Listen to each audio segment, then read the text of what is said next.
కాబట్టి మా శరీరం మేము చూపిస్తామంటే ఓ మంచి ఉదాహరణ ఇస్తాను. మీరు తుకారాం సినిమా చూసారా? పాతదే, భక్త తుకారాం. చూసామండి. ఆ సినిమాలో కాంచన గారు, ఇప్పుడు ఆవిడ పెద్ద ఆవిడ అయిపోయి మొన్న కర్ర పట్టుకుని ఏదో ఫంక్షన్కి వచ్చారు. ఆవిడ చాలా అందగత్తే.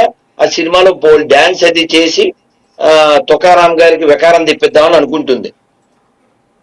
అప్పుడు ఆయన ఒకసారి అద్దంలో చూసుకో, నీ నల్లని జుట్టు తెల్లగా అయిపోతుంది, నీ గట్టిగా ఉన్న చర్మం లూజ్ అయిపోతుంది, నువ్వు నడవలేని స్థితికి వస్తావు, ఇదే భవిష్యత్తు, నీ పళ్ళు రాలిపోతాయి, చూపు పడిపోతుంది అని ఆవిడ గడ్డి పెడతారు. ఆవిడ కాళ్ళ మీద పడుతుంది. ఇటువంటిదే మా సాంప్రదాయంలో హరిదాస్ ఠాకూర్ అని ఒక ఆయన ఉంటారు, వారి విషయంలో కూడా జరిగింది. సో కాబట్టి ఈ శరీరం శాశ్వతం కాదు, ఇది మా భగవంతుడు మనకి ఇచ్చిన పెద్ద గిఫ్ట్. దీన్ని ఇష్టం వచ్చినట్టు దుర్వినియోగం చేయకుండా ఉండాలని సెలబ్రిటీల్లో ఒళ్ళు చూపించి ఏదో పొందాలనుకునేటువంటి అజ్ఞానులకి నా విజ్ఞప్తి, అంతే.